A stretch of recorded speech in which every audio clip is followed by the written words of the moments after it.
Thank you. Well, I think that we can start with this session. So welcome everybody to session 28 with the title Foundations in Immersive Learning Research and Theory. My name is Jorge Bacca. I'm very pleased to be here with all of you and sharing this session. Please remember that this session is being recorded, and for the presenters in this session, please remember that you will have 15 minutes for your presentation, and then we will have 5 minutes for questions. I will let you know when you have 3 minutes left for your presentation, and then we will have, well, I am going to give you another another announcement when you have 1 minute left for your presentation. After each session or after each presentation, you will have 5 minutes for the questions from the audience. And if we have time at the end of the session, we can continue with the discussion until the end of this session. So welcome to this session again. If you are ready, we can start with the first presentation. So I'm going to introduce Hao from the University of Missouri. And if you can please also share your screen, Hao. And okay.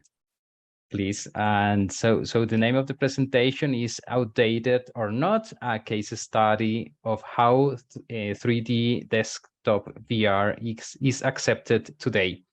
So thank you for your participation in iLRN 2023, and the floor is yours. So thank you. Okay, thank you, Dr. Bacca-Acosta. Yeah.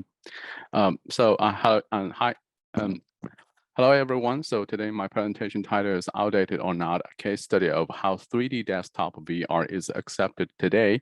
As I have been introduced, I'm from the University of Missouri at Columbia, and the other colleague is the third author is from Penn State, but he graduated from our program, and then the other authors are all from the same university as I do.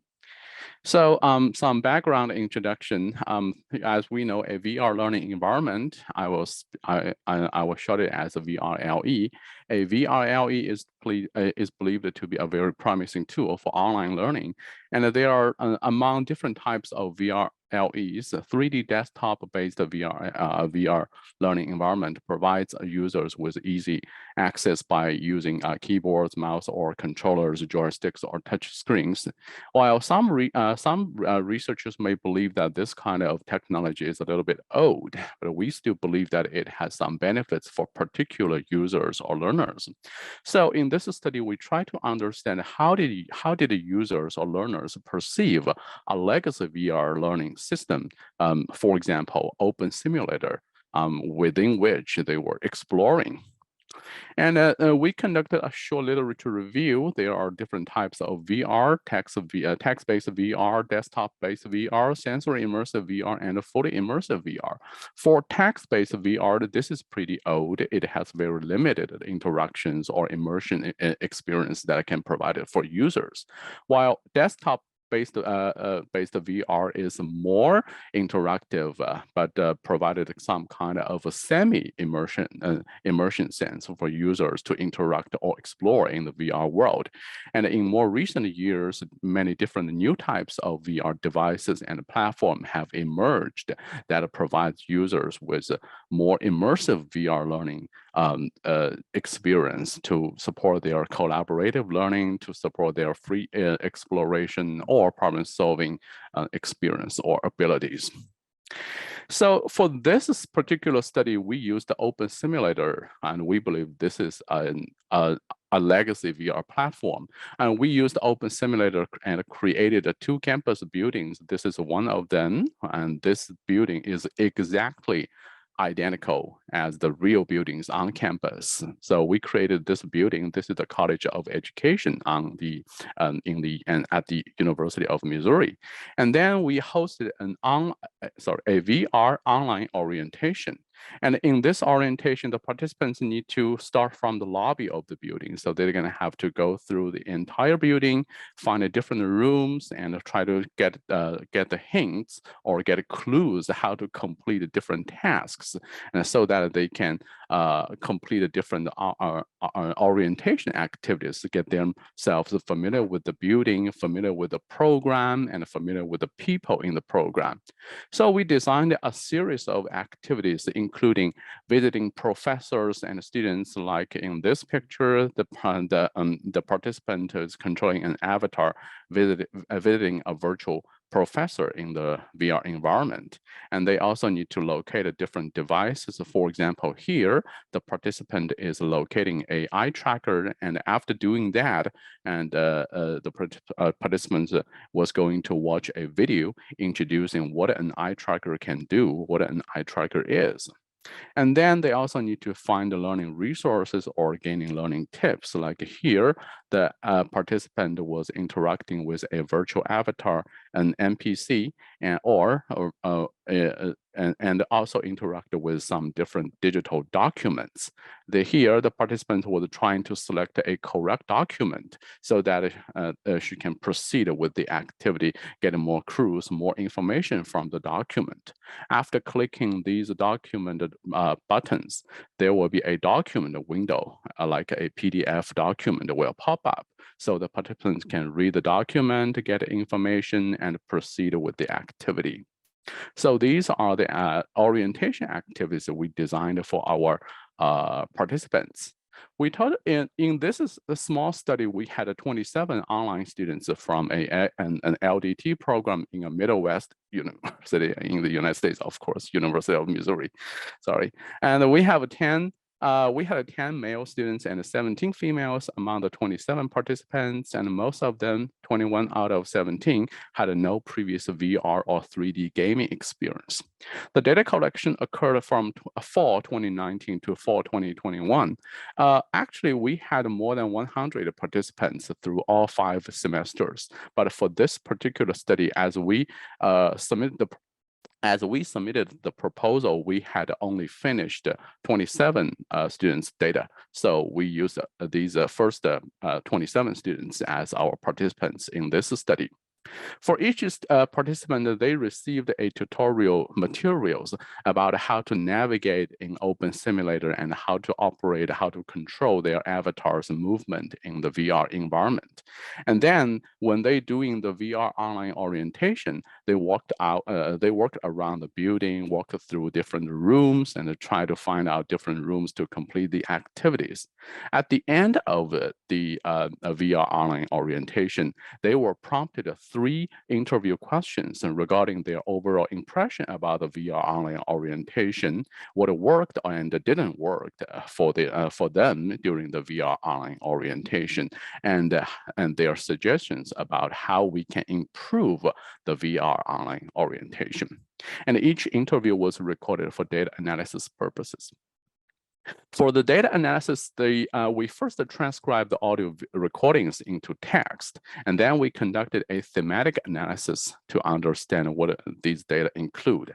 We first read through the transcripts and tried to get ourselves familiar with the data, and then we coded on sentences such as enjoyed, interesting, informative, eye-opening. So these are some sample codes we made from the data. And then we cluster these codes into different themes such as like, dislike, environment, navigation, guidance, and so on. And for this small study, only one researcher coded all the data, but we still discussed the coding results with the entire team to make sure these codes are more meaningful in a broader sense, and not only just meaningful to one person. So here are some results. The first result topic is overall impression. 2 major themes emerged from the data. So the first one is like, and the other one is dislike. Most of our participants like the VR online orientation very much. For example, participant number 88, and she said that taught for 22 years. When I first started teaching, there were no computers, and we were very excited about when we got a car with a TV strapped on top of it. Oh, this VRO2, the VR online orientation, is amazing. So that's why I decided to get into this program as to learn more. See, so attending this VR online orientation not only give our students a very good impression, they also encourage the students to learn more in our program. So this is, I think, where the value of using VR technology, although it's an old, outdated platform, is. All right. So of course, some of them dislike the VR environment, but their frustration mainly focus on the navigation or the control of the movement in the VR environment. Yeah. So yeah. And then about issues and difficulties, navigation was a major issue. And like a participant 62 said, initially oriented yourself like specifically he said it's hard to orient yourself like specifically when am I in the building, especially since you've never been here. So it's quite understandable that some participants, especially if they did not have any previous VR or 3D gaming experience, they might find difficulty in navigating or controlling their avatars' movements, controlling the camera, the camera view while doing the VR exploration. And other technical issues may also bother them, such as internet connection issues or computer performance issues, but these are not directly related to the VR environment itself. About improvements, the major improvement suggestions focus on the guidance and navigation. A lot of participants suggest that we should improve the navigation, and they also suggest that we should provide a guidance like a practice time or better preparation materials to help them get used to the operation or the navigation in the VR environment. And there are other improved suggestions also focus on adding more environments, adding more elements into the environment, or provide better activities. For example, to provide more creativity-related activities so that they can explore or create things in the VR environment. Or other participants suggest that other students could be just like meet in the VR too. So which means that they were suggesting that we should include more students and provide some group activities while doing the VR online orientation, because currently the activities in the VR online orientation were all for individual students. All right, and finally, the length. Some participants believe that the VRO2 was too long because the current orientation was designed to be about 1.5 to 2 hours for a single individual participant to complete. So some of them believe that it might be too long, maybe better to shorten it or to separate it into 2 or 3 parts. Yeah, not to complete it at one day. Yeah. All right, some discussions. So we found that the participants for VR online orientation experience was overall successful, and many of them believe that this experience with the open simulator was captivating and very eye-opening. And so we got a further hint that a VR learning environment might not necessarily need to be visually immersive, especially for first-time VR users or VR learners, but should focus on how to fulfill their actual learning needs. First-time users usually pay more attention to system design, activity design, and interactions, which contributed to their experience in the VRLE. So we believe that it is crucial to make the environment more interactive, user-friendly, and filled with activities rather than focusing on making the environment visually immersive. I mean, visually immersive is important, but just a focus on the interaction design and the instructional design. These things might be more helpful for first-time VR learners. And then using an older platform also brings other advantages, such as increasing the accessibility and affordability. Users do not need to purchase an additional devices like a like a VR headset, or to upgrade their computers And then they can directly run Open Simulator on their own computers. And all these things also reduces their learning curve. So they do not need to set up things, do not need to connect the different cables to the computer. That will be better. Yeah. Okay, some implications, you'll find that some implications. We found that different fidelity levels of VRLE fit learners with different VR experiences. And so we believe that there should be a need for a bifurcated design approach to better cater to learners' diverse needs. For first-timers, the focus should be on interaction, control, and activities within the VRLE, while for more experienced VR learners, and then we can provide a realistic VRLE with multi-sensory immersion features. Okay, those things could be more beneficial. So in conclusion, we believe that a legacy VR platform still possesses some values. As long as the instructional design is appropriate, the learning experience can still be very valuable and effective, especially for first-time users. Yeah, okay. So this is my presentation. Thank you very much. And here's my contact information. You can either send me emails or connect me on LinkedIn by scanning the QR code. Yeah.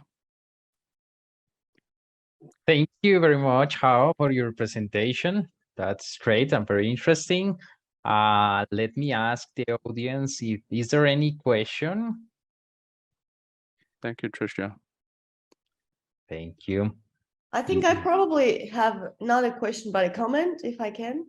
Sure. Go ahead. It's Julia Kukalenko at the University of Sydney, a researcher.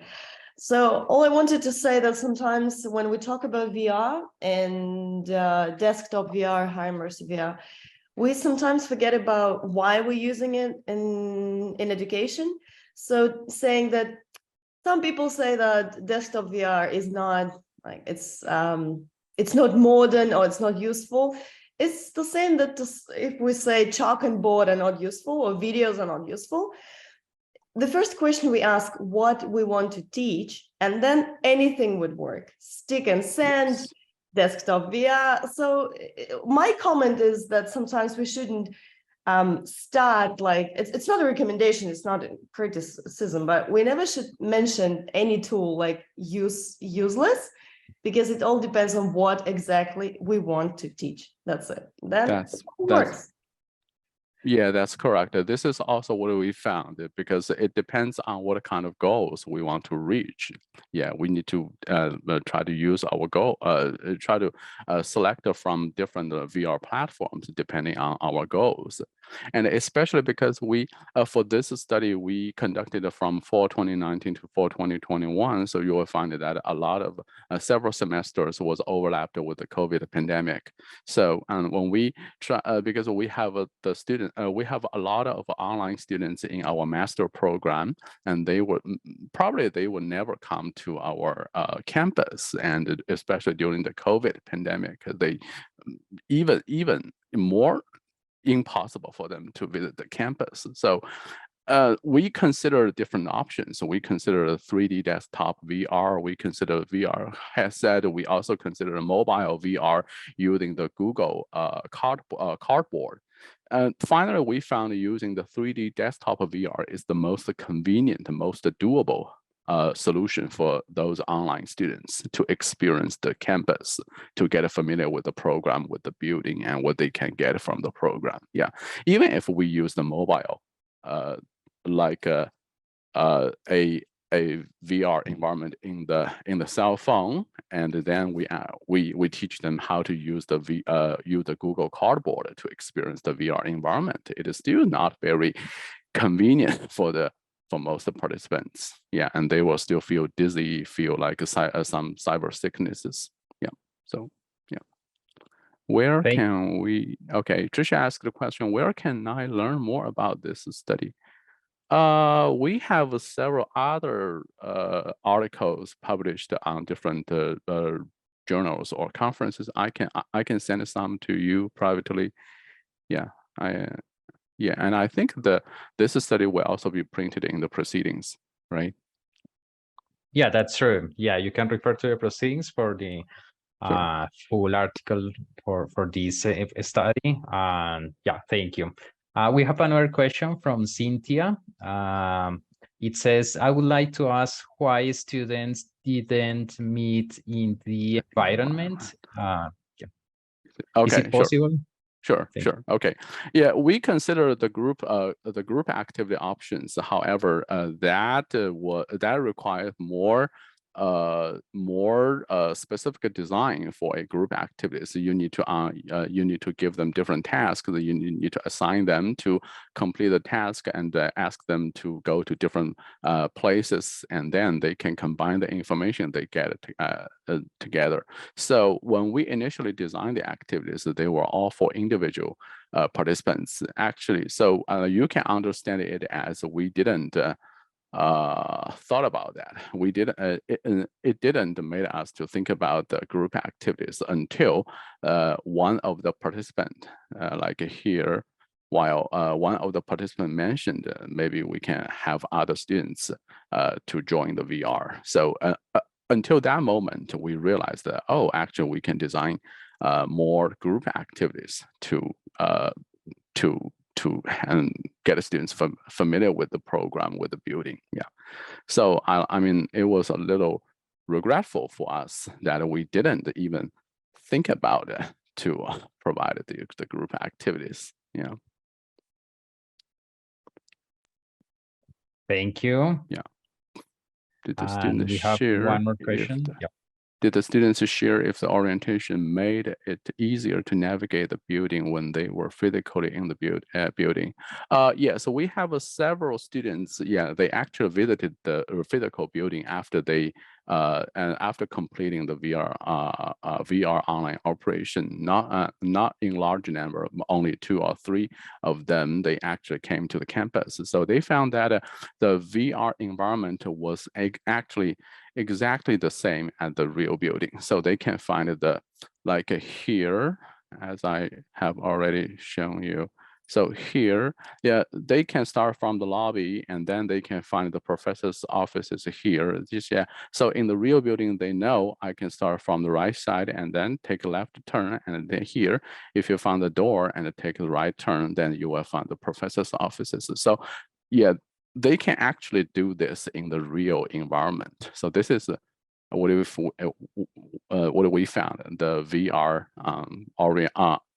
orientation was helpful for them to find something in reality, and this also amazed us. Yeah. Well, thank you for the question, Linda. Thank you for the answer. How? Thank you very much. Thank you. If is there any other question, we can leave it for the discussion session, maybe at the end. Thank you very much, Hao, for your presentation. I think that we can move on to our next presentation. Sure. Thank you. So the next presentation is exploring data analytics in mixed reality simulations to measure teacher responsiveness by Rhonda Bondi. So if you could please share your screen. Okay, it's here, your screen. Thank you. So please, the floor is yours, and thank you. Great. Thank you so much. I'm so happy to be here tonight with everyone. And let's get started. I put the link to the slideshow in the chat, so you'll have it. I'm representing a team that worked together on this research project that we're sharing tonight. And we were funded by a grant called Reach Every Reader through the Chan Zuckerberg Initiative. And more, especially during COVID, teacher education programs began to explore mixed reality simulations as a means to prepare teachers with field experiences. And this is a little diagram of the immersion software, where on the left we see a human puppeting avatars that a participant is interacting with on the right. So there's always a human making it mixed, the reality. And I just wanted to share just a little clip so you get an idea of what the immersion software looks like. So here's a teacher interacting with some students. Ava, a question? Not a question, just really an appreciation. I like that you gave us a time limit because sometimes when I partner share with Savannah, no offense, Savannah, she can talk for a while. So thank I you. definitely feel that, Ava. I am Savannah in the world, and it's important to have time limits. Okay, Julie. How did those directions feel? That felt the best of the three, so that's good. You get an idea of the classroom and a coach. So instantly, the teachers can be transported to one student or the classroom or a coach for their teaching practice. And why is practice so important in teacher preparation? Well, there's a lot of different reasons, but from the literature, there's three things that we're really focusing on, particular in this project, is practicing spontaneity, really encouraging teachers to listen to students. The simulations began with listening to students and then to respond to what they're hearing. We limit the complexity. We can start at the middle of the lesson, at the end of the lesson, working with one student, pulling teachers out for coaching. So it makes teaching practice so different than practicing in a real classroom where the whole thing has to happen from beginning to end with all of the students there. And it allows us to really focus teacher education on clinical practice. But even though there's lots of benefits, such as responding to teachers' constant call for more practice in teacher education, there's limits. Critics have talked about simulations decontextualizing teaching moves, practicing rigid, automated kind of approaches to students. So there's some tension there. So embracing those goals and the need for greater practice during the pandemic, we decided to use mixed reality simulations to focus on a really challenging practice for classroom teachers, which is giving directions for rigorous academic discussions. This is super important because academic discussions prepare students for subsequent reading and writing tasks. So we felt that this was an extremely high leverage practice, and we wanted to see how practicing in the mixed reality simulation could improve teachers' directions. So our two research questions for this exploratory study is we wanted to just see, like, if teachers have multiple trials, how do their directions change? Do they adjust to changes they hear in student discussion? And the second one is, like, what kind of design features would support those kinds of changes? Did coaching matter? Did 3 trials matter? So we wanted to look at some of the design features. And for this study, this was our first time doing simulations. So we invited 7 participants in a teacher preparation program, and we randomly sampled them to a control group that had self-reflection prompts and a treatment group who got pulled out, like you saw Julie there with the coach. And then we developed the simulation with a simulation specialist hired through the immersion software company, who she also had teaching experience. And then we put the teachers into the simulation. We cleaned and coded each utterance of the transcripts that took place for both the avatars as well as the teachers. And then we analyzed the results. So I'll share those with you today. So just as a reminder, this simulation focused on listening for the quality of student responses and equity in the peer discussion. So we're focusing on peer discussions.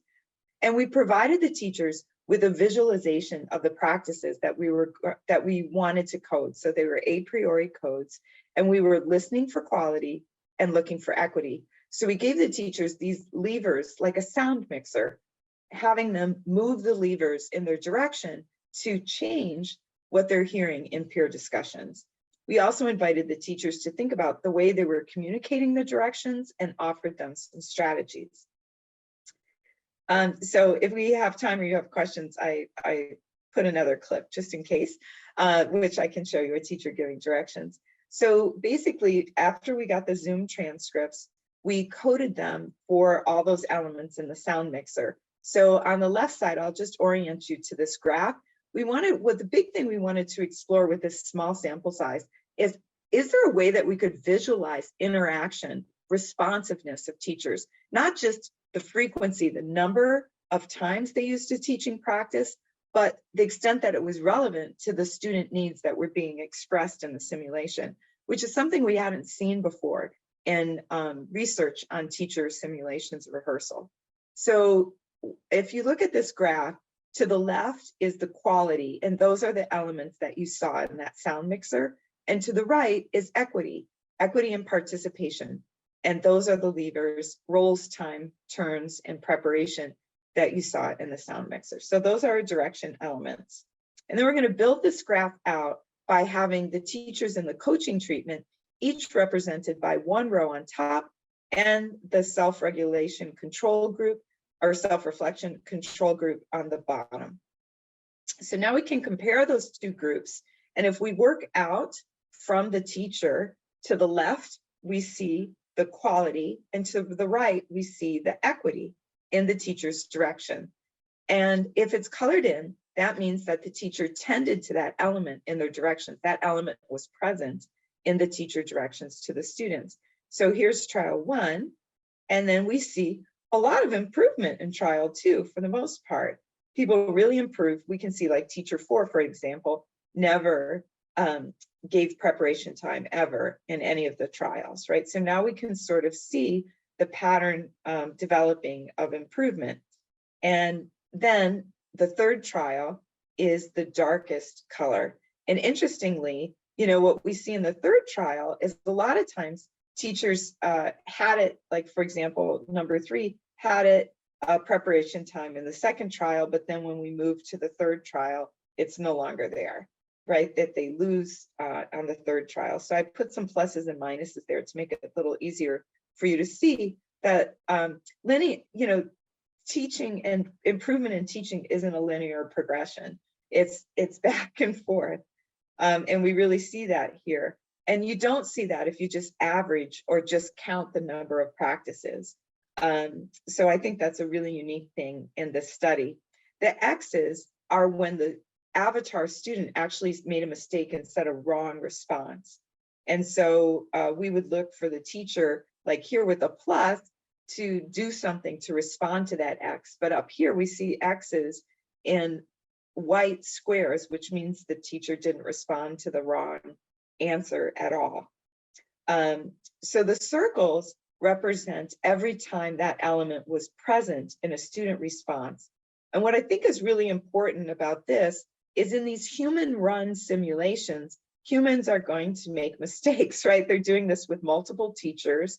So here, if we look at teacher 2 together and we move our eyes to the right, we can see that here, the human puppeting the avatars gave each one equal turns each time, but the teacher never ever directed the students to do that.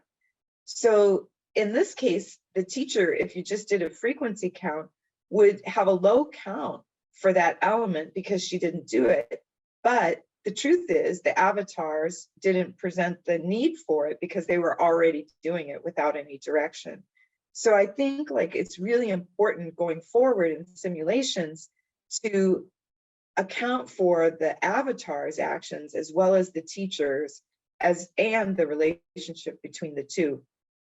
Overall, if we look at the 3 trials, you can see here very clearly that like the third trial, most teachers actually do worse in the third trial. So more practice is not necessarily better, which we could talk about reasons why that might be.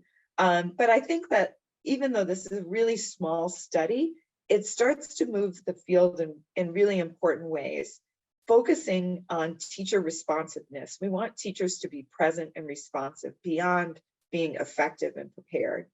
And so if we give them practice and we're only counting behaviors that they do, not their responsiveness, then we're not really encouraging teachers to develop in the way that we need them to be in the classroom with children. We were able to personalize the practice in the simulation by offering the coaching, moving them, having them practice with fewer students and more students. And I think more simulation work could be done, really looking at personalizing to the teacher needs that are presented. I think definitely limiting the number of trials and the length of mixed reality simulations because I think maybe teachers got tired. Maybe they lost focus, but they definitely didn't steadily improve and actually practiced bad habits in the third one. And I think that we could examine if there are conditions that promote the greatest gains or quicker improvement in teachers. And so that is our study. So I'll stop my share there for a minute. We have maybe a couple of minutes if for questions, and if you want to see a little bit more of one of the teachers and how we coded it, I can show that too in the video. Thank you very much, Rhonda, for your presentation. Is there any question from the audience? Okay, let me see. Yes, Julia, please go ahead that you raise your hand. Yeah. Please. Thank you so much, Rhonda. It was an amazing presentation. I love data about teachers because this is really what helps us to move our research and our practice in the right direction. So my question is, how teachers agreed to participate? Was it their choice to be in VR, or you asked them to do it for the purpose of research, or they already were doing it and you joined? It's important because as a teacher in the past, I remember that if I don't like the environment, if I don't want to teach there and they try to research me, it doesn't really work. So for me, it's very important how they got there. It's a great question. In this case, they were volunteers, but I built on this study, and I'll put the link. You might be interested in another paper. It's in an open journal where we had large numbers of teachers, and the teachers that were required, didn't enjoy the VR as much.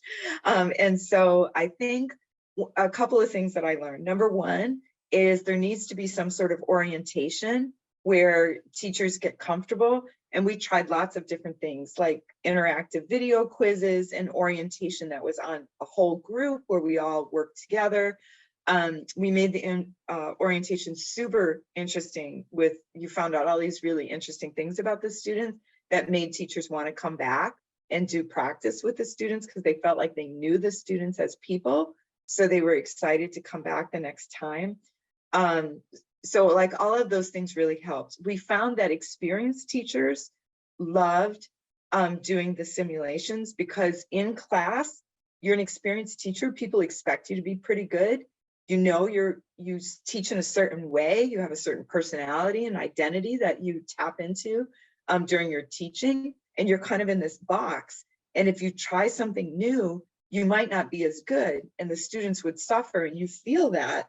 And so you kind of find yourself unable to really take a lot of risks because you don't want to potentially harm your students and their learning. And so the experienced teachers would stay in the simulation forever, trying one thing after another. And we'd say, it's time to go to lunch. And they'd be like, you and I both know it's not time for lunch. And they'd keep teaching. And they would have dramatic changes. Like they'd try one thing, then they'd try something else. And you saw all different parts of themselves, probably that they hadn't explored trying out in their teaching, and they felt very free. So I thought most of the time, if you read the literature, it's with pre-service teachers who are forced to do it as part of their certification program. But the truth is, experienced teachers love simulations, and I think really should be offered it much more as ongoing professional development. It's a great question. Thank you so much. Thank you, Rhonda and Anjali. Perfect, thank you. In the paper I put in the chat, it's a much larger study with 350 teachers examining pre-service, in-service, and early career teachers. So you can read more about that. Oh, another question? Yes, we have. Yeah. Yeah, Cynthia, please go ahead. Hi, thank you.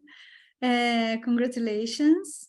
I'd like to understand if the simulations were recorded or if they were real time.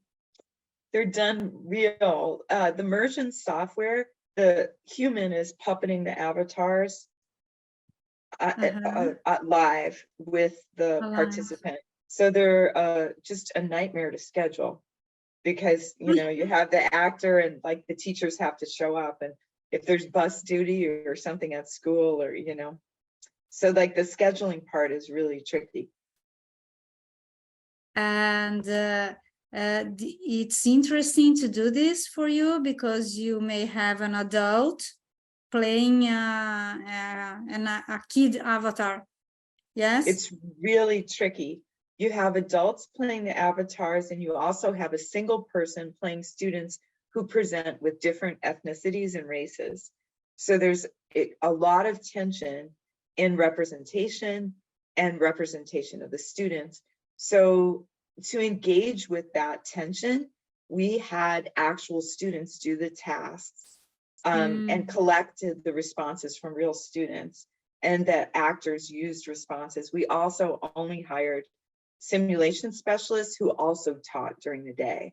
So they taught and they worked for us part-time after school and at night. I think, you know, does that solve the problem? No, it does not, but at least we engaged with that challenge. So really important point. And I think, you know, you have to be really careful, because if someone's coaching a teacher and they aren't familiar with evidence-based practices, and they actually, you know, could be giving the teacher advice that's not effective for students. So that's a real tension, I think. Thank you. Hello, Dr. Bondi. I have a question. Okay, so I mean, because as you said, because I had the same question, so you have already answered that. So my new question is that with ChatGPT and audio to text tools, okay, do you still see the necessity of using humans as a student in this kind of teaching simulation? Oh my gosh, you guys are asking the best questions ever. Okay, so I took the data from these simulations, and you can try this out. It's at agileteacher.org/grace. You'll see this, it's a different simulation that's in this paper. And we use ChatGPT to make like loads of, you know, to make like a database of language based on, you know, the language that we used in these simulations, which was based on language, you know, from students, etc. And we're trying to make one without, but I think that the natural language processing models just aren't really there yet. And we were trying to just use it with just all open source software. And I think ChatGPT just in recent months really pushed us forward in that project. It really helped us a lot, but it's just really hard unless you really limit. But I guess that's okay, because the teachers can, you know, if you're practicing just a very discrete part of a teaching practice, you know, then you can probably get it to go. But actual classroom interaction, I think, is really hard to simulate. Okay. But that's such a good, I think that's where we can go with this, probably soon with the way things are developing, but I think we're not really there yet. Or at least not with something free that I've been able to find. Sure. Yeah. Yeah, and I think that's also why ChatGPT, I mean, OpenAI doesn't provide the audio to text tools. It only allows us to type to communicate with ChatGPT instead of speak to it. Yeah, because it knows that the audio recognition technology is not mature yet. Right. Yes. Really yes. difficult. Okay. Yeah. Thank you very much. Great. Thank you, Rhonda, for your presentation, and everybody for your questions. Well, I think that we can move on to our next presentation. So the next presentation is a trial assessment of online learners' engagement with 360-degree architecture videos by May Christine. So May Christine, could you please share your screen, and the floor is yours. Thank you. Yeah, thank you so much. And hi again. I am Mi Carlon from Tokyo Institute of Technology. And as George said, our work is titled Assessment of Online Learners Engagement with 360-degree Architecture Video. So our research is really just very simple. You know how every once in a while people would say, oh, 360-degree videos, they would do well with visual courses such as architecture. Now, we just wanted to know if that is indeed the case, and if it's not, what else we could do to make that thing a reality. So let me walk you through our work in the next few minutes. But before that, I would like to introduce you to our team. So this work was led by Vincent. He was an undergraduate student at that time. And I think he moved on now to do some master's work. And most of the materials that we use for the course, this architecture course, was created by Rami. He was a postdoctoral researcher at that time. He also moved on to a different place. And our boss here is Professor Cross. He is still with Tokyo Institute of Technology. He is the general manager of the online course, online content research and development there, who is in charge of the Tokyo Tech X. It is our brand name on the edX platform. So we develop massive open online courses, and this architecture course is one of them. So if you want also to experience what the students experience in this research, you could enroll in that publicly available course for free. And so we were all working at Tokyo Institute of Technology, or Tokyo Tech at that time. And Tokyo Tech is one of the leading STEM institutions in Japan. And as part of its mission to improve education, it produces massive open online courses, as I mentioned a while ago, on edX. And one of Tokyo Tech's maybe strong pursuits is on architecture. And this is not just on research. Tokyo Tech is also one of the best universities in Japan that is offering architecture courses. So it was just really natural for Tokyo Tech to offer a course to the public as well about architecture. And for the most part, we are also showcasing some of the architecture that you could see on campus. And you would see here, we have this cheesecake building, and you will see a little bit later the interior of that building. And wait a minute. So in May 2021, we released the course Japanese Architecture and Structural Design MOOC for 6 months, and then revised it to include 360-degree videos to help drive home the points discussed in the course. And you can still enroll in this class through the link provided here, and I encourage you to give it a try, and then please let us know and share your complaints and whatnot. So we are always open for improvements. And here is a sneak peek of that course. Have you ever wondered how tall yet beautiful buildings and lightweight yet stable roofs are realized in areas with a high seismic hazard? In this course, we will look at the evolution of structural design and architecture in Japan.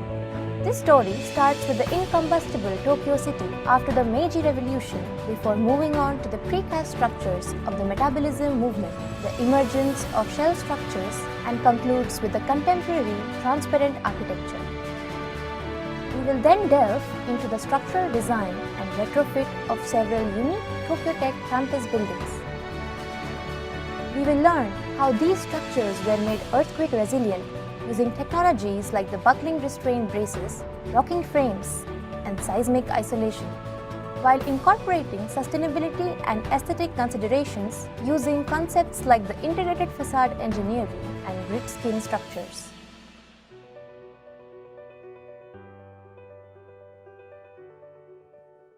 So yeah, that is the promotional video for that course. I hope it piques your interest regardless of your background. And that's really our goal here, to be more welcoming of various interests. So for the research, however, we cannot force students to enroll in an entire MOOC that will take 1 month maybe to finish. So what we did is we created a mini course specific for the experiment. And in that mini course, students will go through some reading materials, typically with illustrations of the architecture concepts, because that is just how things are done previously. And then they will be shown a 360-degree video where the architectural concept is exemplified. Finally, the participants will be answering a short quiz related to the lesson. And as I mentioned earlier, that course, JSAD, was released one time first for some kind of pilot, and then we revised it.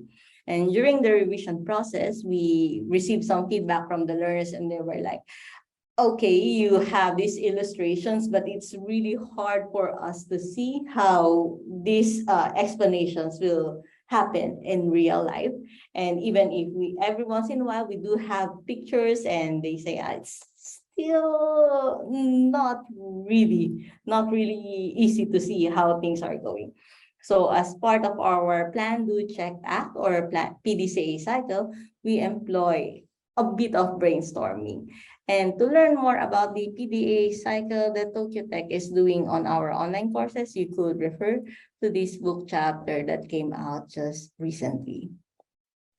So to address the concerns of the students that they don't really see or feel the architecture concepts, we added volumetric 360-degree videos in the second release of JSAD. And these videos are hosted on YouTube and can be viewed and controlled using a regular browser. So you could just flip through it with your mouse or with a head-mounted device or HMD. So we thought that we would share these results on iLRN because we know that you care about immersiveness. And from what we've learned, there are three factors that typically people look into. First is immersion, which refers to the system's ability to make the user deeply engrossed in the task at hand. And we think that through stereoscopic experience, immersion can be an artifact of stimulating senses in novel ways. And then the next item is about presence, which refers to the psychological feeling of being in the world. So having a 360-degree view, especially when you have the head-mounted device, where the user can be within the environment in whichever direction they look at, they can kind of contribute to the feeling of presence. And then finally, interaction, which refers to the affordance provided by the system for the user to affect the environment. And because we are using 360-degree videos, the user's ability to change their environment through head movements can lead to interaction, even though we do not directly bake some interactive components into our courses. That is our hope. So we are more on the practice side, so we haven't really done some psychological tests yet, but here you would see the practical things that we tried to understand here. So if you may remember a while ago, I talked about the cheesecake library that we have at Tokyo Tech. So in this video, this is one of the videos that we included in the course, and it is a 360-degree video of the interior of our library.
In our experiment, we had two different setups, which you may be guessing now. One is where the participant is taking the mini course on a web browser, and the other one is when the participant is wearing a head-mounted device when going through the 360-degree videos. We had 20 participants. It's very small. It's kind of pilot, and they range from 21 to 29 years old. They were all recruited from the university, so they might be different from the people that would be enrolling in our online courses, but still we kind of wanted them to be like our beta testers. So aside from the participants' performance in the quizzes in the mini course, we conducted first observation, where we take note of the participants' affect and behavior during the experiment. We also had some questionnaires, mostly to understand their satisfaction level of the course. And then finally, we had some follow-up interviews. So before the experiment started, we first tried to gauge their interest on the specific topics that we included in our mini course. And we also tried to learn how much experience they have had on head-mounted devices, on watching online courses, and surprise, surprise, not many, they don't. I'm not so sure if there are other courses that use 360-degree videos publicly, but yeah, as far as we're concerned, this might be the first. So during the behavior observations, what I would like you to pay attention to here, well, not really much on this part, but mostly when maybe this is an artifact of the small time that we provided to them, they tend to stay on task on the courses that during the experiment that we have. The HMD group, however, because of the new experience, they are kind of looking around and such, they show some behavior that we labeled on-task conversation. That is when, while they are doing the task, they are trying to make discussions. Either they try to involve the researchers who is trying to ignore them because they are researching, or maybe they are talking to themselves, oh, this is so cool, and something like that. Now, the other thing that I would like you to see is the affect. So the affect, we labeled our perceived feelings of the students, whether they look engaged, they look bored, they look confused or frustrated. And you would see here that for the HMD group, there is a lot more of engagement and confusion. Confusion is usually something that we try to avoid, but more recent literature on education kind of indicate that confusion could be productive. So overall, we feel that based on this very pilot study, there is some good potential with regards to using 360-degree videos on online courses. And other findings that we found, so unfortunately, there is no statistical difference between the groups in terms of their performance in the quizzes, but we are not really bothered by that, because I mean, we hope that the students can learn from the main material itself, and then the 360-degree videos could be increasing their engagement or appreciation of the course. There is also no statistical difference in terms of their satisfaction level, so we do not know how much to take away from that. But we observe that the participants in the HMD group may be more engaged and focused, as shown by the graphs we had earlier. So after we analyze the observation tallies, their scores, and their survey responses, we had interviews with them. And if you may remember, a while ago, I showed you the video of the Cheesecake Factory. What we did not anticipate when we were creating the course is that when you are using a head-mounted device, those texts, those annotations that you see, they become life-size, and now they are as tall as a human being. So the students will be reading through huge blocks of text going like that. So that is something that they did not really enjoy. And for the browser group, because you could control where the view of the screen is using your mouse and keyboard, sometimes the annotations are displayed at a different location that they are not currently looking at. So that is another practical feedback that we receive from the students. So maybe aside from putting these annotations, we could give some audio cues when they had to look somewhere and such. And oh yeah, I mentioned this, sorry, I went ahead of myself. And then from our findings, we recommend that other groups that would want to do the same to consider what type of information they could be adding in the videos, and of course have some visual cues, and then finally reconsider the length and speed of the video once they have it, because not everyone is very well adept with this technology. So we anticipate that at some point in time, there might be manifestations of fatigue and such. So from here on, we are looking forward to applying the recommendations in the future revision of the course. And then we also would like to consider how to do this for other courses. And right now, we just compared the two different ways of viewing 360-degree videos. Now, we also want to know what is really the value add of making your typical videos into 360-degree videos, because if maybe the storytelling matters more, yeah, that is something that organizations who would need to invest in hardware would want to know. And finally, we would like to compare it with real life experiences such as field trips, because this is exactly why we did the 360-degree videos. In our online courses, people are coming from different parts of the world, and they were like, oh, I wish I could go to Tokyo and see those buildings that you have there. Okay, so here is a 360-degree videos. Now, are they able to get what they wanted out of the 360-degree video? So that is something that we wanted to know with the ongoing online course that we have now. And that is all from me. Thank you very much for spending your time listening to me. If you have any questions, please feel free to raise them. Thank you for your presentation, May. Is there any question from the audience? Please feel free to ask the questions that you may have. Here we have one question, May. Thanks for the interesting presentation. Were students able to control the view of the 360 video and explore themselves? And what platform did you use to build the course? So the students were indeed able to view the they can change how they are looking at the video. So that's why we had some problems when the students are looking somewhere else and then the annotation is at their back. So that is something. With regards to the platform, so I think we use one of, I'm not sure what platform you're referring to. We are on the edx.org. So I sent it as a private message. So we are using edx.org. It's just like Coursera, that's where our courses are. And what else did I want to answer?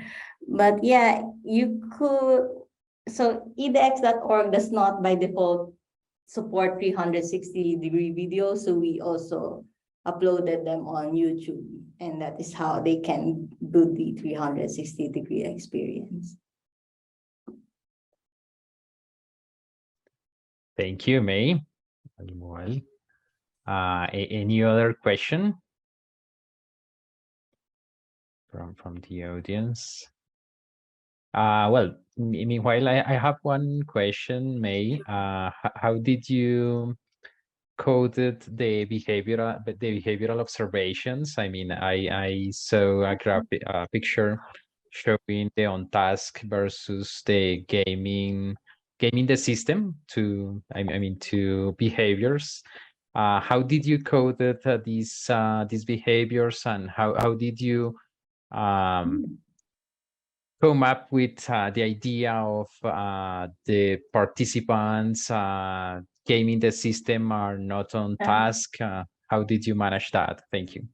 Yeah, so we actually relied on somebody else's wisdom. So there is a separate research group, and they developed the so-called Baker-Rodrigo-Okumpa monitoring protocol. So I think their technical manual is available online. They also used to have some mobile application that can help you with the monitoring, and they give you some instructions what to look out for when you are trying to label the students. And I believe they are also open to providing trainings, and they do give some certification, although I think they are in University of Pennsylvania. We are, yeah, like halfway around the world, so we were not able to take advantage, but I suggest that you check them out as well. Thank you. That's good. Yeah, I think that that part of behavioral observation is very valuable for this type of study. So that's good. Thank you. Here we have another. I think that okay, presentation. Great presentation. I would like to ask about the 300 degrees videos in this research. Was an audio narration to describe the spaces?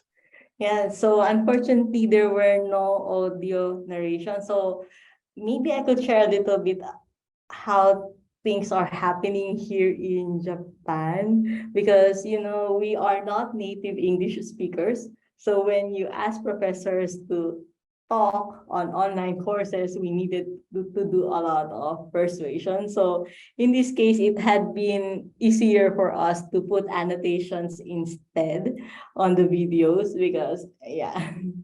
So yeah, some multifaceted problem. Okay, thank you, May. I think that if is there any other question, you can leave it in the chat, and if we have time at the end of the session, we can discuss other questions. Thank you, May, for your presentation and participation in iLRN. Thank you. Good. Well, I think that we can continue with our next presentation. The title is Multimodal Data as Users Performance Recording in XR-based Training Simulation Environment. The presenter is Kukyeon Kim. Sorry if I didn't pronounce your name. I'm so sorry. But so please, the floor is yours and go ahead, please. Yeah, can you hear me well? Yes, perfect. Hello, I'm Kukyeon Kim. This study is an ongoing study and part of my lab project. And this study is about measuring multimodal data in XR-based training simulation environment. Okay. XR-based training simulation has gained popularity due to their ability to provide immersive and interactive learning experiences. XR-based training simulation allows for realistic and safe training environment that may be difficult or dangerous to recreate in the real world. In addition, XR-based training simulation can be customized to the learner's individual learners' needs and preferences, such as their own space, their pace, and the level of expertise.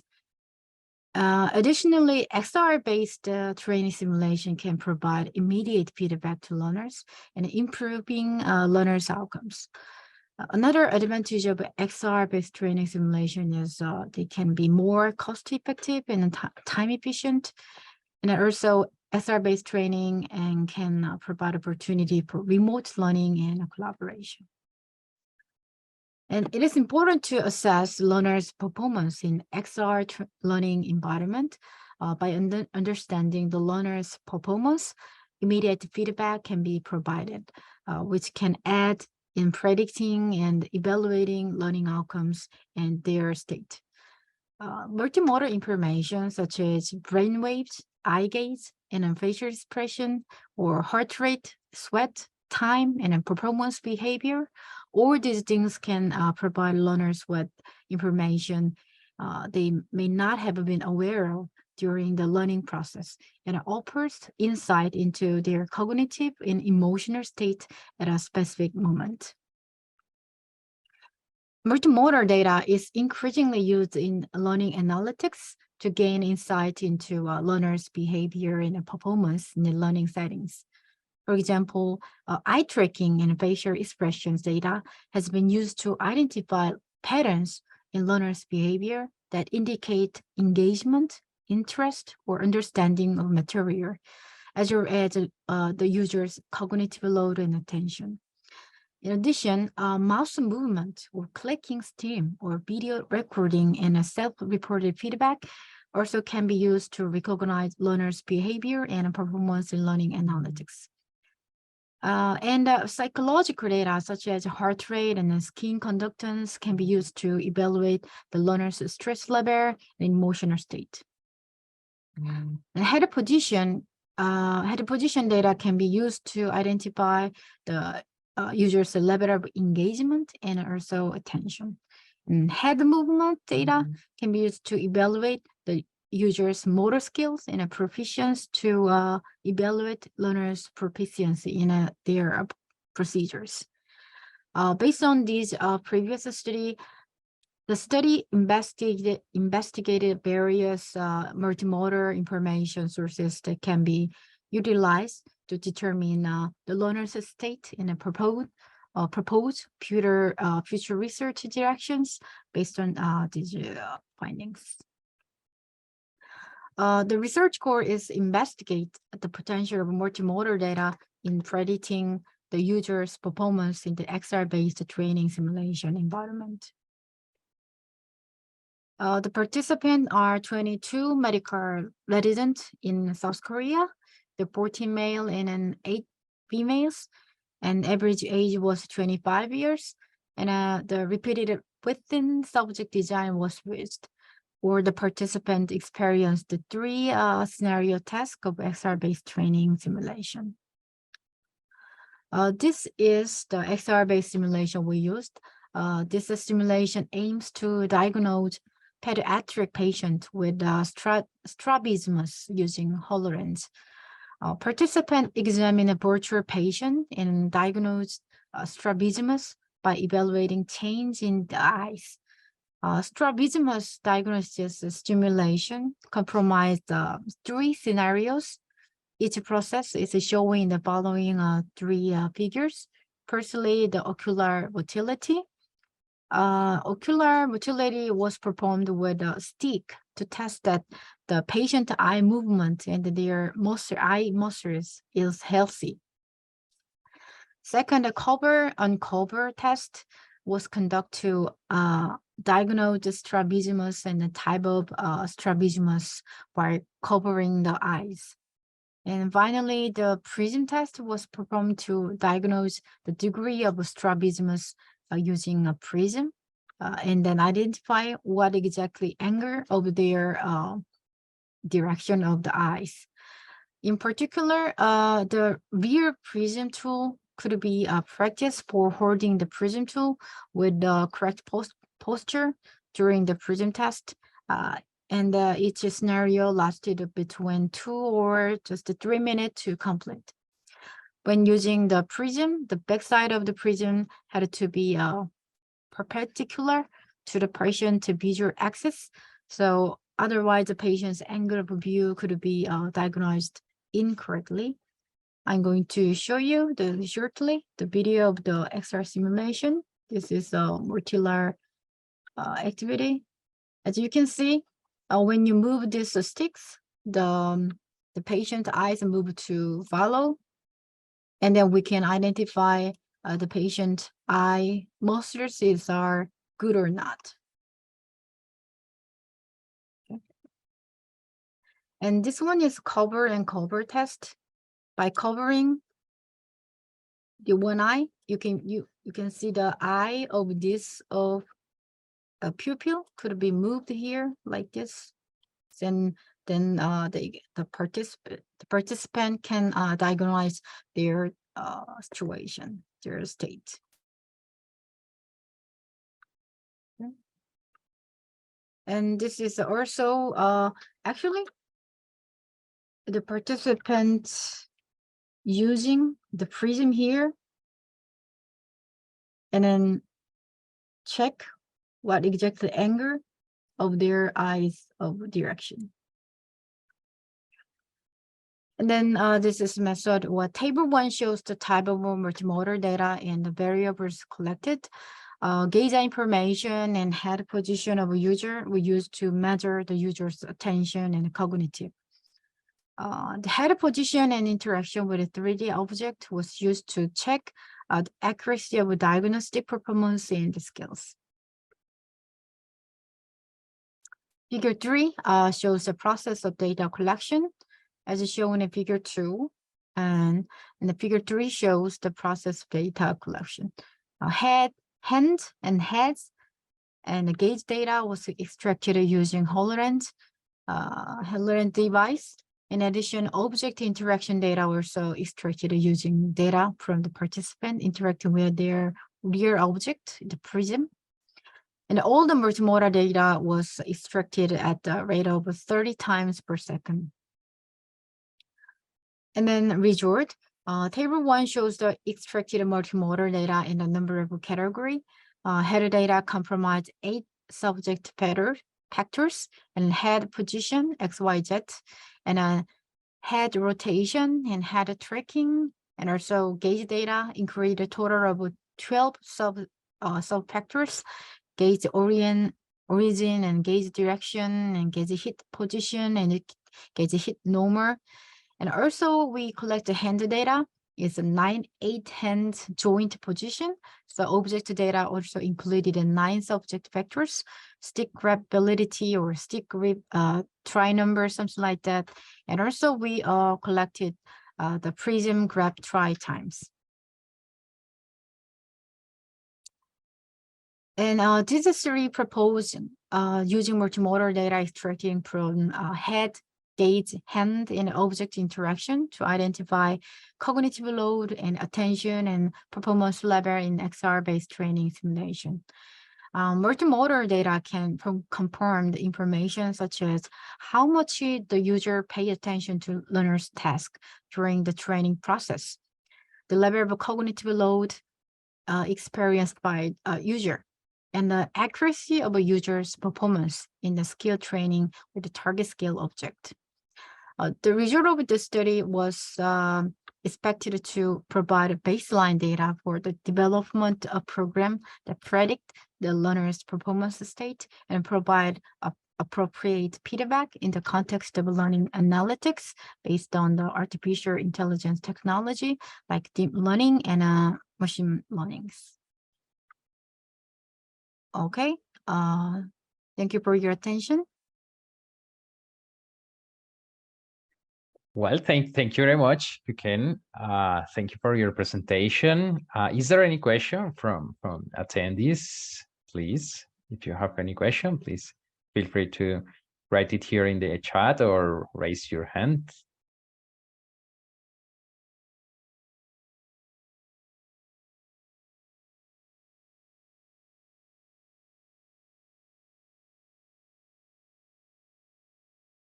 Well, I have one question, Ken. I would like to know. I mean, you mentioned about collecting data to evaluate cognitive load. So how you plan to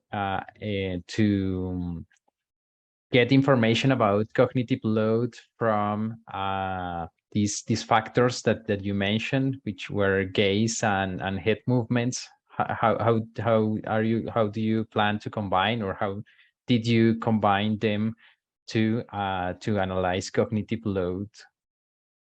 Yeah, actually, I didn't tell in this presentation. Actually, this is an ongoing presentation, and we are a cooperative project doing on a cooperative project with the other machine learning based team. We collected data and they analyzed to this data based on the deep learning. So they are doing on the kind of process, and then we can get out the results soon, maybe. And then, yeah, we are going to analyze this data based on deep learning process. Okay, that's good. Yeah, I think that it would be interesting to know the results, because this is a very interesting approach. I mean, combining this multimodal data would give a lot of information, but it would be interesting to see those results. Thank you. Okay, that's good. Thank you. Great. Well, any other question for Ken? Any other question from the audience? don't be shy. Teachers say, well. Okay, thank you. Thank you, Kuken, for your participation.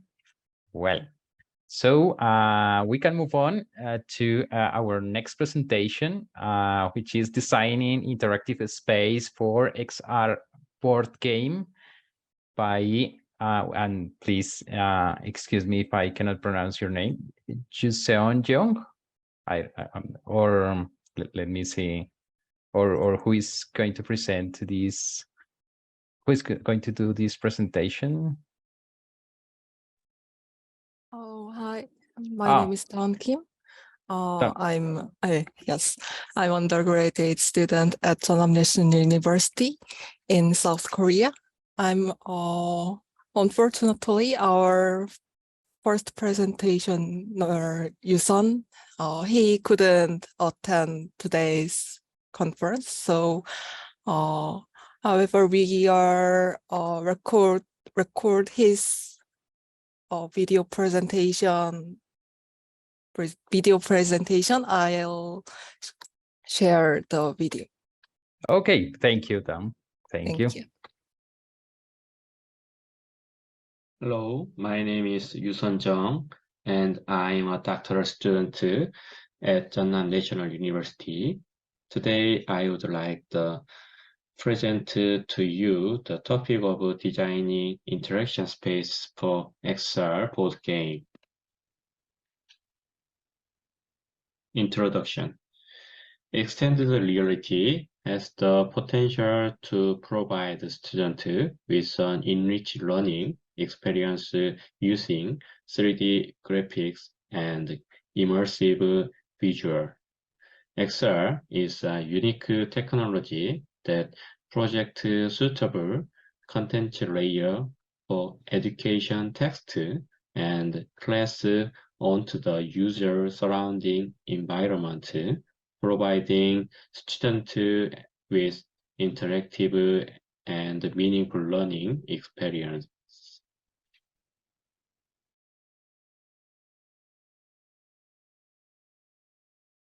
In designing an XR experience, there are two primary considerations. The first is the cinematic designing, and the second involves the placement of components. This study focused on the designing and creation of the user interface, focused on organizing an interactive space for player in XR board game-based applications.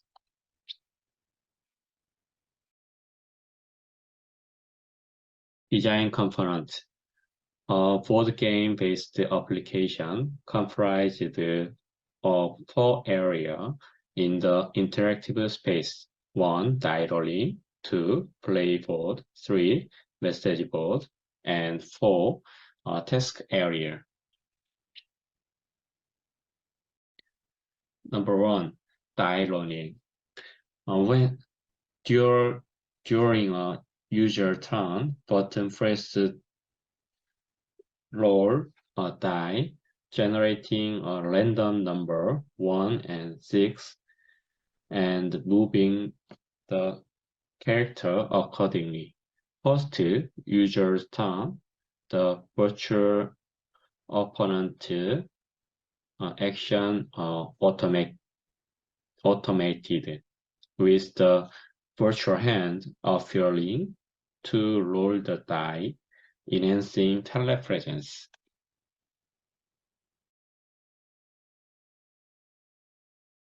2. Playboard.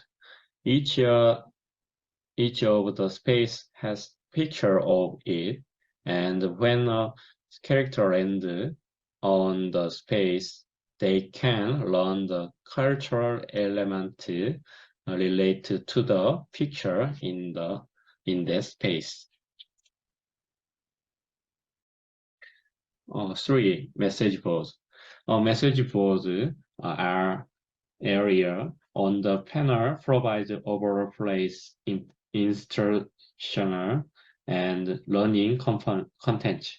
When learner reach learning element section, the panel display relevant cultural information and guide the learner's action with the task area.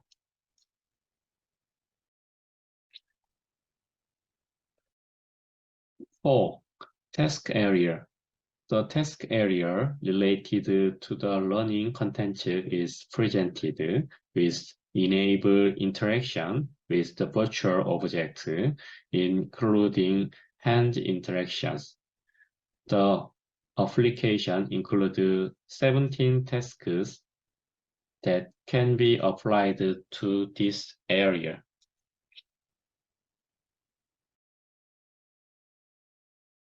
Gameplay process. 1. Roll the die on the left side and move the player the number of space indicated. 2. Check the information and the United Kingdom culture and interact with the object on the right side on the board. 3. Competed with the PC character to be the first player to reach the last block. We developed the project using HoloLens 2, Unity, MRTK, and the Virtual Studio program. Discussion. This study explore the interaction design of the board game based application in XR environment using HoloLens 2. The design emphasizing the placement and organizations of components to enhance user participation and experience, while utilizing cinematic design and optimizing panoramic version in XR. The result used interface comprising 4 key areas that can be tailored to specific XR's characteristics, improve user experience. Future research should include preliminary tests to confirm the effectiveness of the user interface. And this is a reference.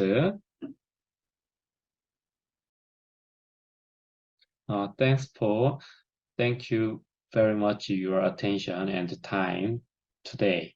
I appreciate your interest in our work on the design interactive space for XR board games.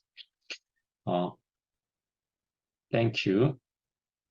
So thank you. Please feel free to ask any question.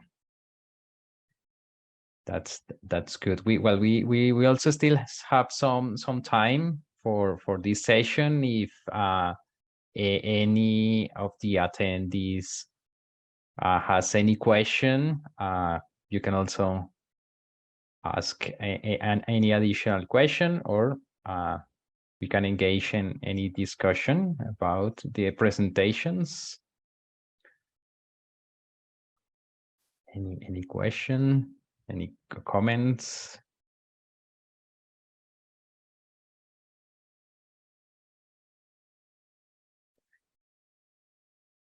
Okay, since we have some time, I think that I would like to ask one question for each one of our presenters.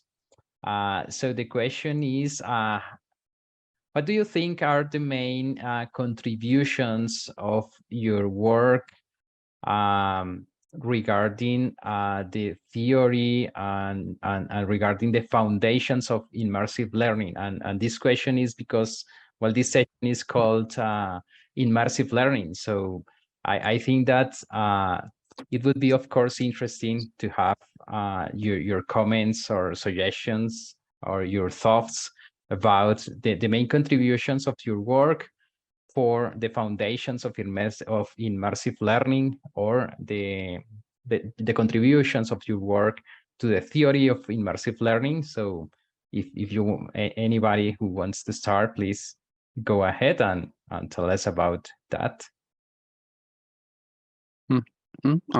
I can start first. Sure, go ahead, please. Okay. So for the contribution to the theory, I think our study proposed I mean, although it might be still preliminary, but we proposed a instructional design approach to bifurcate the design approach for first-timer users and for experienced VR users. So for first-time users, we should focus on the interaction, the control, and the activity design or the instructional design part.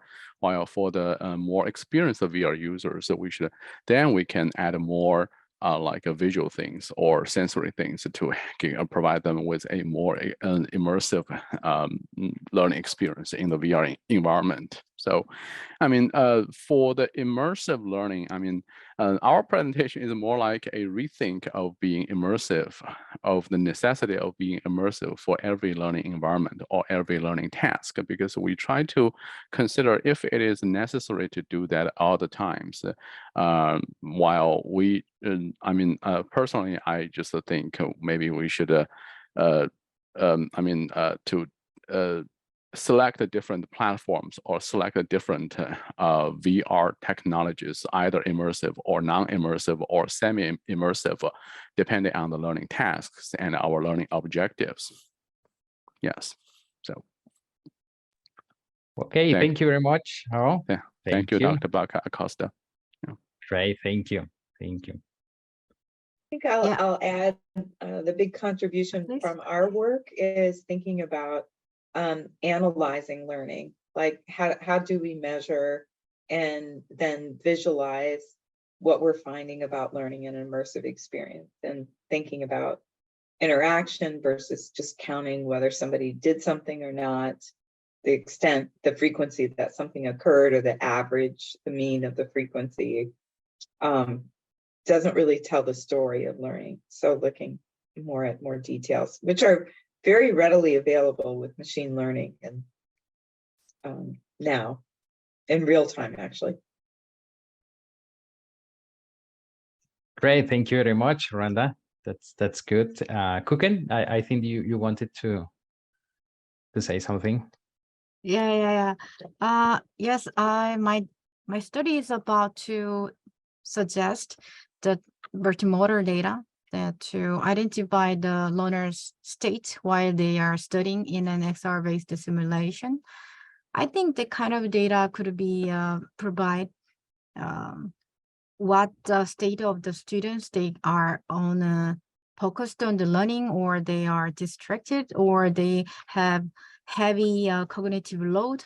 The kind of so actually I did not suggest that kind of a specific the number of the cognitive load, something like, but we my study could be base research to suggest what kind of multimodal data could be used, for the assessment the learner's state. Well, that's great. Thank you very much. Any other comment? I don't know if here we don't have May. No, she's not here. Well, I don't know then that down. Sorry, if you want to say something about the presentation of your colleague, or if you want to participate in the discussion.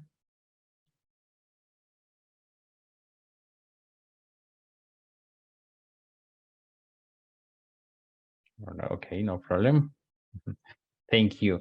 Please also consider voting for the best presentation. I shared the link here in the chat, so you can access to that link and, of course, vote for the best presentation. And I think that the last question that we can address in this session, now that we have some time, is the following. If what do you think are the main challenges that need to be addressed, or the main challenges that need to be tackled in immersive learning from your perspectives, and of course regarding the theory and and foundations of immersive learning. So the idea is, what do you think are the main challenges that need to be addressed? So is there any comment? So, okay, this please. question is tough. This question is tough. Yeah, because according to my observation, I would think that some challenges may include how to make it's more immersive. I mean, because we're talking about immersive VR, right? So making it more immersive while it's already very visually immersive could be a challenging, because a lot of our endeavor focus on making it visually realistic, but how can we make it like audio immersive or haptic immersive, is especially like haptic technologies currently. Like here, I have a game controller here, right? So we can have some vibration or feedback on my controller. So that is a kind of haptic technology, but that is really not enough, because I cannot feel the stress. I cannot feel the pressure, right? So what if I can use some controller like gloves with a lot of sensors on each of the finger or on each section of the fingers that can give me some pressure on the glove, so that I can have a better haptic immersion sense. So that will be a really major challenge for us to solve. Yeah, some kind of technology challenge for us to solve. Yeah. Thank you. How haptics? Yeah, that's very important and very interesting. Thank you. I don't know, Rhonda or Kuken, if you want to say something on this question about the challenges regarding these technologies.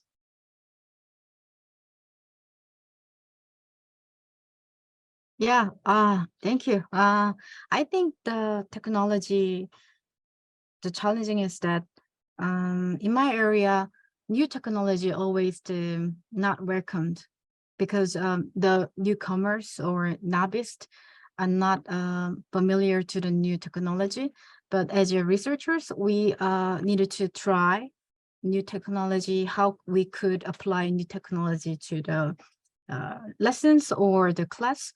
But the most challenging thing is that not every new technology is applied to, is not effective to every classroom. For example, I'm studying about XR-based or VR-based study, but the participants are not used to or familiar to using VR, and then they feel dizziness or kind of a cyber sickness. So even though I'm studying VR, and then I understand and believe the VR is quietly effective on the learning or training, but we cannot apply all the VR or XR simulation to the classroom, because we cannot trust 100% VR and the new technology could be effective to everybody. So we needed to check what is the challenging and what is the bad and then disadvantage of a new technology, and then we suggest proper new technology to the proper lesson plans. Yeah, thank you. Thank you, Kuken. Thank you. That's good. I don't know, Rhonda, if you want to participate. Sure. Well, I think one of the things is like incorporating technology innovation into VR as fast as things are coming out. So for example, ChatGPT and generative AI, and like using machine learning to capture the data and provide real-time feedback to the experience of the VR. I think like keeping up as fast as you make something, it's already obsolete at the moment. So I think like keeping up is part of it, and also making sure that tools are widely accessible to all people. Well, that's great. Thank you. Thank you all for your presentations, for your participation. I think that Julia, you raised your hand. Please go ahead. if you don't mind, because I was presenting in another section, but I'm very talkative today. I hope you don't mind. No problem, no problem. That's the idea, to move the discussion around this. So go ahead, please. Thank you. So I think when it comes to theory, for me, the most challenging part is how we measure the results, academic results, when we apply virtual reality. What I'm trying to say is, for example, there are so many publications, so much research. When, for example, we say that we tried VR and that somehow improved, let's say, writing, because I'm in language learning. But my question always, how do you sorry for I can never pronounce this word. So what's the connection between the results and instrument? Because let's say if I give my students chocolate and then I ask them to write something, they will improve, they'll be happy, they'll be motivated, they'll be, they will write better. So how do you guys know that it's because of VR, that you just, just use this tool and then they became better learners or better writers? So there's no such connection at all. And sometimes we lack this theory that would really explain, and that we're really solid, and this connection between results and intervention. And I think this is the challenge. So there are so many publications where you can't know whether it's VR or any other confounding factor. So that's my thought. Can I add one more? Actually, sure. Based on your words, my study is to identify based on the EEG or eye tracking or kind of facial expressions. All these data could be provide a kind of emotion or kind of a cognitive load. So I think when you give a chocolate, you can see that they are happy based on the facial expression, right? So I want to know why they're using XR or VR, AR-based learning. How could you know their learners' state? I suggest that or easy or facial expressions could be provide the kind of information to the teachers. Yeah. So can I answer? But this is true, and this is not exactly what we want from VR. If it's just something that makes them happy, and that's why they write better or they speak better. Rhonda is laughing, and I would really like to know what you think. But when we talk about immersiveness, about embodiment, about all these features, it's not about making them happy. That's why they write better, they speak better, right? So I think this is the challenge that people usually don't talk about that much. So VR is effective because it motivates, it makes them happy. But chocolate does the same. Yeah, exactly. So I just for one more things adding. So we in my study, I suggest that agent or avatar could be provided the kind of act of the teachers. For if, for example, agents facial or gesture should be human-like. If they feel like motion-based, they don't feel happy or believe they are in the real learning situation. So we are focusing on how could we feel positive emotion while interacting between users and avatars based on what kind of a theme conversation or what kind of gesture or even the voice or facial and lip sync could be affect to learners or users emotion. Yeah, so I just say because I'm very focused on my study, the kind of theme. So I want to edit it more. Thank you for listening. Thank you, Kuken and Julia. That's true. I mean, controlling all the variables in an experiment will be always quite a lot difficult, of course. And in this type of research, there are many things that may influence the results. And as you said, Julia, we may not be completely sure that the changes from the intervention were because of the use of these technologies or not. So that's the idea, to continue doing research around this field and see how can we overcome those challenges And I also understand the comments from Kuken, and that's also true. I mean, now these headsets come from a lot of sensors. So we have the heart rate sensors, the gaze or the eye tracking sensors. We have the camera sensors, and from these sensors, we may get a lot of information. For instance, using eye tracking about attentional processes.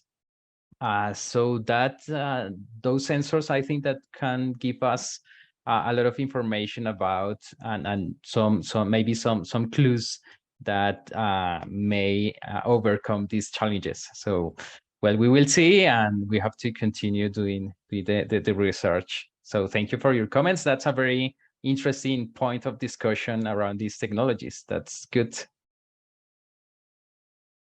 Great, thank you. Any other comment? Is anybody here does anybody want to participate here? Well, I'll just respond to you, Julia, because I love your chocolate. I think there's two things that we can do as researchers. One is measure changes in responses or a task like student work or student responses or the participant responses within the simulation, so that we can see if, given a dilemma, the participant uses different strategies or and start to look within the simulation, so then you get an idea of learning within, and then learning beyond, which I think is really interesting. I interviewed teachers a year after they participated in the simulation with the hypothesis that immersive learning would last longer because it was embodied, like, and to see if embodied, because we carry embodied learning. But, you know, it's interesting, teachers were like, oh, I meant to do that. I did learn that in the simulation, but they weren't necessarily, they had very fond memories of the experience. And then when they watched the video of themselves, they remembered even more that they had wanted to do, but self-report, they didn't report actually doing it much a year later. So then, you know, I think like someone should be studying dosage, like how much dosage to really embody learning that's used. Like they may have embodied it, but it might not be accessible for daily use. So I think like those are, I think maybe we should start to change some of the research questions to some of these questions that really focus more on learning. Thank you. But the thing is that it's not only about, you're absolutely right. But the problem is that we lack longitudinal research. And if we look at all the systematic reviews of research and publications, we will see that in majority of cases, there was only one intervention, and that intervention didn't last more than 1 hour. And on average, it's 5 to 10 minutes, one intervention. And researchers hardly ever get back and ask, what's the difference between chocolate and VR? So if we had this kind of publications, more longitudinal studies, we could say that, yeah, that's the difference. Well, we don't have it. And somehow the researchers just come to the class, put on headsets, students spend their 15 minutes and then go back to their labs and publish research. So that's my point. That's very important. Yeah, longitudinal research is very important in this type of, yeah, that's, I agree with you, Julia. That's very important. Yeah, good. Here is another comment in the chat. That's interesting because I think that's a problem for a lot of teachers. They like a new approach, but they have trouble implementing the activity in the classroom. Yeah, that's true. Yes. Thank you for your comment. Well, any other suggestion, comments, thoughts around this? We only have 5 minutes left for finishing this session. Yeah, but yes, the idea of longitudinal research or doing longer interventions is very important to really identify maybe the variables that really change, or how this is how these interventions really influence learning, or the variable that we are measuring. So that's quite a lot important. Thank you. Very important points here in this discussion. Well, if we don't have more comments, I would like to thank to all of you for your participation in iLRN 2023. Oh, here is another comment. It's great to meet everyone and listen to all our presentation. If you go to ACT this October in Orlando, I hope to can meet here. Okay, thank you. Thank you, Hao. Thank you, everyone, for your comments presentation. Thank you, Rhonda. Thank you very much. So I hope you enjoyed this session, and well, see you in another opportunity. Thank you very much. Thank you. Bye. Bye-bye. Thank you.